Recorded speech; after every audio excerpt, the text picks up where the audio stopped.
សួស្តីសូមស្វាគមន៍មកនយោបាយពិភពលោកដូចយើងបានដឹងហើយថាការពីថ្មីនេះមានសង្គ្រាមកើតឡើងរវាងប្រទេសឥណ្ឌាហើយនិងប្រទេសប៉ាគីស្ថានដោយឥណ្ឌាបានចោទថាប៉ាគីស្ថានជាប្រភពនៃជនភេរវកម្មបាទហើយនៅព័ត៌មានថ្មីនេះទៀតសោតគឺឃើញថាក្រុមការទូតរបស់ប្រទេសប៉ាគីស្ថានបានទៅជួបនៅស្ថានទូតបារាំងប្រចាំនៅអង្គការសហប្រជាជាតិនៅក្នុងទីបូរីញូវយ៉កហើយដែលខាងប៉ាគីស្ថានក៏ដឹកនាំដោយលោកប៊ីឡាវ៉ាល់ពូដូហ្សាដារីក្នុងជំនុំនោះខាងភាគីទូតរបស់ប៉ាគីស្ថានបានព្យាយាមបញ្យល់ថាឥណ្ឌាបានចោទប្រកាន់ប៉ាគីស្ថានទាំងគ្មាន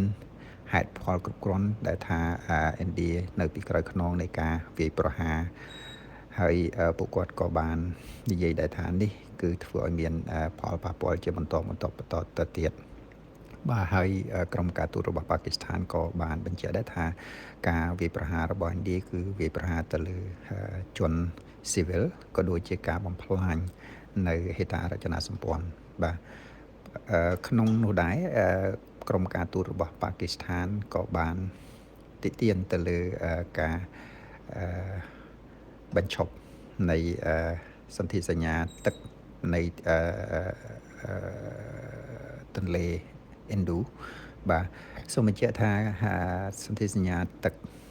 នៅទន្លេឥណ្ឌូនេះគឺជាការធ្វើសន្ធិសញ្ញារវាងប្រទេសឥណ្ឌានិងប្រទេសប៉ាគីស្ថានតាំងពីយូរឆ្នាំមកហើយដើម្បីការប្រើប្រាស់រួមនៅទឹកដែលមាននៅក្នុងនោះចឹងការដែលបញ្ឈប់ការសន្ធិសញ្ញានេះនឹងធ្វើឲ្យប៉ះពាល់ដល់ប៉ាគីស្ថានជាចាំបាច់ប្រសិនបើឥណ្ឌាមិនអនុញ្ញាតឲ្យប៉ាគីស្ថានប្រើប្រាស់ទឹកដើម្បីស្រោចស្រពទៅលើដំណាំកសិកម្មនឹងទេលោកប៊ីឡាវ៉ាល់ដែលជាប្រធានក្រុមនៃក្រុមការទូតដែលទៅនិយាយជាមួយនឹងក្រុមការទូតរបស់បារាំងនោះក៏បានបញ្ជាក់ដែរថាតំបន់អាស៊ីខាងត្បូងជាតំបន់ដែលមាននុយក្លេអ៊ែរហើយមិនគួរឲ្យមានភាពតានតឹងនេះកើតឡើងទេពីព្រោះវាអាចនឹងធ្វើឲ្យមានទំនាស់ឬក៏ការបែកបាក់រយៈពេលវែងគាត់ក៏បាននិយាយដែរថាប្រទេសប៉ាគីស្ថានគឺនៅតែតាំងចិត្តក្នុងការបញ្ចប់នៅភេរវកម្មក៏ប៉ុន្តែទោះជាយ៉ាងណាក៏ដោយការបញ្ចប់ភេរវកម្មនេះមិនត្រូវបានប្រើដើម្បីផលប្រយោជន៍នយោបាយទេនៅក្នុងជំនួបរវាងក្រុមការទូតរបស់ប្រទេសប៉ាគីស្ថានហើយនិងមន្ត្រីទូតប្រចាំនៅនៅអង្គការសហប្រជាជាតិរបស់ប្រទេសបារាំងហ្នឹងក៏បានជំរុញឲ្យបារាំងគ្រប់គ្រងនៅការចរចាសន្តិភាពនិងបទច្បាញ់នេះផងដែរនៅពេលដែលមន្ត្រីការទូតប្រចាំនៅអង្គការសហប្រជាជាតិរបស់បារាំងក៏បានយល់ស្របថា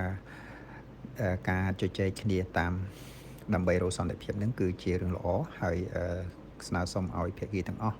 មានការស្ងប់ស្ងាត់ហើយនឹងអត់ធន់ដើម្បីកុំឲ្យមានបញ្ហានឹងតានតឹងបន្ថែមទៀតបាទយើងចាំមើលថាតើវិវត្តភាពនៃ